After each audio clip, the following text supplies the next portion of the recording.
The afternoon show on BBC Radio Scotland with myself, Grant Stott. You can hear me in conversation with OMD frontman Andy McCluskey next, after a classic song, Friday. And talking of great singing bass players from Liverpool, 2018 marks the 40th anniversary of one of the world's most popular electronic bands, Orchestral Manoeuvres in the Dark.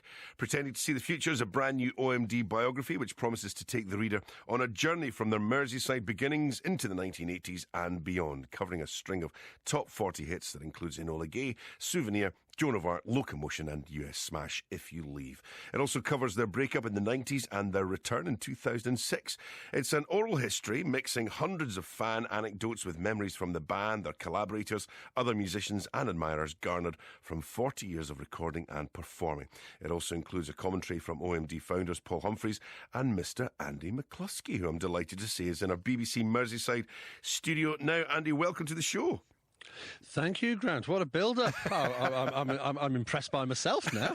I tell you, it is quite a CV, you know. I mean, we've got to do you justice. And I think this book really sort of sums it up. It's been quite a fascinating process, I have to admit. Much of it, to be honest, has detonated our own myths about our own history, digging back through things and going, oh, OK, we didn't play with that band on that day. It was a completely different memory we've got. But it's been absolutely fascinating. And yeah, what's nice is that we've got it's not just our story. It's the story of lots of other musicians. We've got a foreword from Professor Brian Cox, who I had no idea was such a fan, who apparently him and his mate went on a 2.5-hour detour on the way to the Chippy in Oldham to come and see an oil refinery in Merseyside that we wrote a song about. Stories like that are just gold dust, you know. That's what I love about this book, is just as you say, there are so many people involved who tell the story of Orchestral Manoeuvres in the Dark. And I'm quite sure that when you were involved in putting it together, you must have learnt things about yourself that you didn't know, just like Professor Cox's story there. Do you know, we are blessed to have been in a band that's been going for 40 years, and we've had hits and we've toured the world and there's been lots of positives. But I have always said to people that the thing that most touches me is when somebody comes up to you and says, can I just say, this song you wrote means something special to me because, and they tell you a personal story about whether it got them through a dark time or it was played at a wedding or a funeral.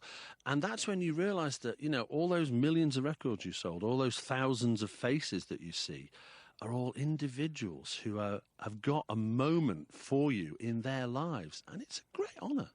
Well, my moment for you, and I've got one, I was flicking through the book, and you have a photograph from one of the fans who came to your architectural morality gig at the Playhouse in Edinburgh. I think it was 1981. And there's a photograph of him with you and a ticket to the gig. And I was there. I know I was there because I was selling programmes for that gig, front of house. and me and my mates who were so excited about you guys being on stage, because we had the T-shirts on, the Playhouse T-shirts, we could go anywhere in the building.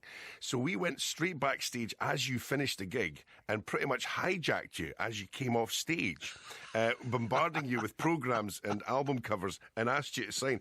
And it's only now, looking back, thinking, what were we doing? You know, you had just come off stage, but you took the time to sign. We almost got sacked for that, I have to say, but we managed to hold on to our job. But it just all came back. That's an anecdote that should have been in our book. When we do the second edition, can we have that one, please? It's true. Yeah. That's funny because oh my God, the Edinburgh Playhouse, the coldest theatre on the planet, because the loading doors were up above the stage because it was on that slope, and the draft used to howl down underneath those doors onto stage. Standing on stage was bitterly freezing in that venue. I think it's still a bit chilly. I think it's still a bit chilly when the side doors are open. But that's what I really loved about the book, and you have all these different stories and all these different anecdotes. What was it like for you? Did you sit and come up with the stories to recount it? The initial approach actually was that the publishers came to us, and they have a way of doing things which is collating people's stories into, it's called This Day in Music, and it's a stream of just moments of recollections. So the whole thing is like a diary with just dates when things happened. So rather it's a tapestry of individual moments that's woven together into a 40-year, now we've had more than 40 years because it goes back. In the early days, there's a lot of our story talking about ourselves, Paul and I, and family and friends and bands that we were in before OMD. And then once we become a public band, then it starts to interweave with stories of fans, things they did, other bands that we knew. I mean, that's the amazing thing, is there's so many of the bands from our generation still going, that this year I've been able to hijack people because I've met them and gone up to, Tom Bailey from the Thompson Twins, and Phil Oakey from Human League, and Gary Newman and various other people, and just go, can you give us a story for the book? And they go, oh, yeah, I remember seeing you and such and such. And it's been great. So there's all these, other musician stories as well as our story and fan stories. It's been a wonderful journey collecting this. You mentioned the early days, and a bit of a surprise to me was the roots of the band were kind of in a prog rock era. And there's some fabulous photographs and fabulous hairstyles of the very early days. That was a bit of a surprise. Yeah. We bit the bullet and we decided we were going to let people see these photographs of us that we've been hiding for years. When we first started, one of the first things that Peter Saville, who was our sleeve designer, said to us was, he said, your music is the future, but you look like a pair of unreconstructed hippies. So he was the one who said, because Paul had long, greasy hair. I had an afro, so we got a haircut fairly quickly. But yeah, those photographs from the early days are in the book. We're going to talk some more, but let's dig into your archive, of which there's so many great songs.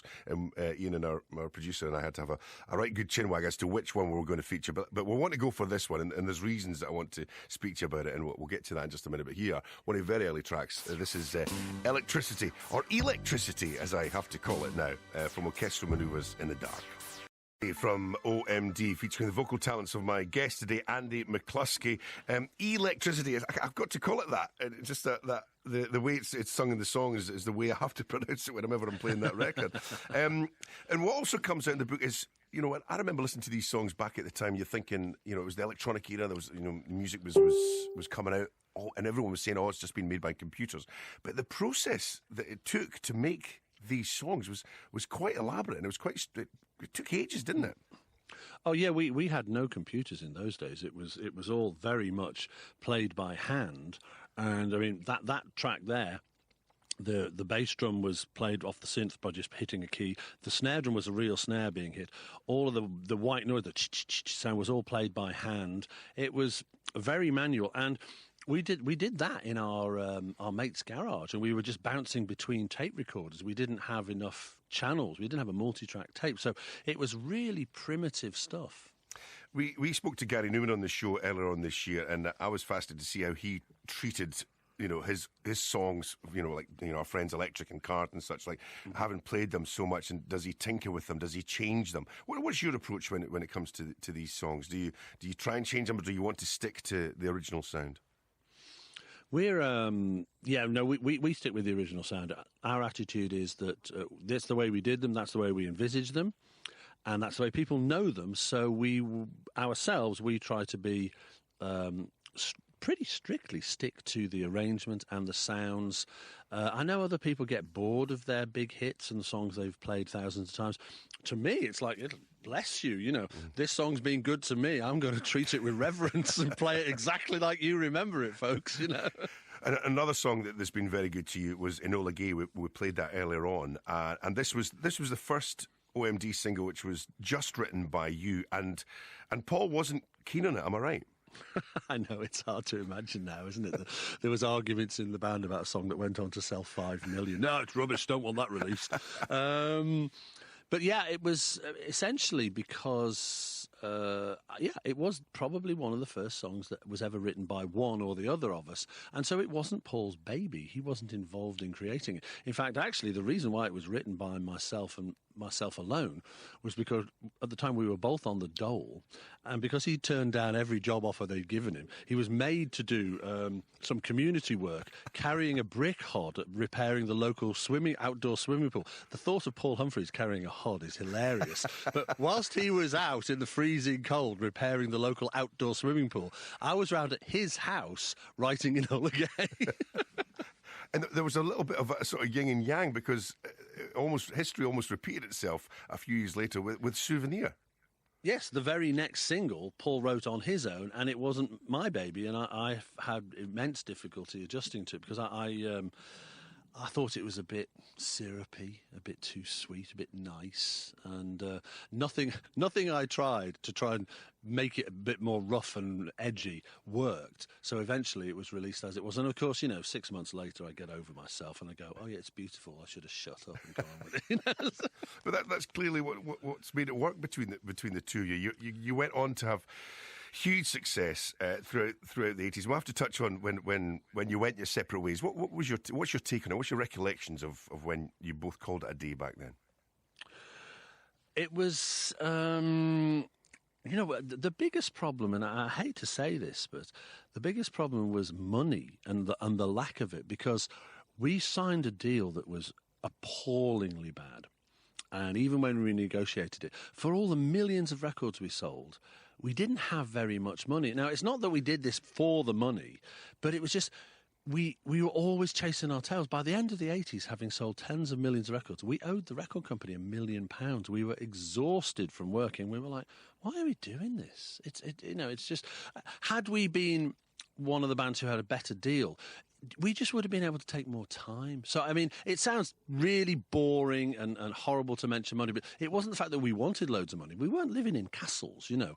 It was just that we had none and we were absolutely knackered. But after 10 years, we just, we were fed up, skinned, and then as you mentioned earlier, we were always different people. So Paul went off right in one direction, I went in another direction, and we just thought, oh, this isn't working, let's stop. So that's when the original lineup stopped at the end of the 80s. And while you are doing your own separate thing, you got involved in a little project with Atomic Kitten, which what was that experience like? You taking a sort of behind the scenes hand in chart success. What was that like?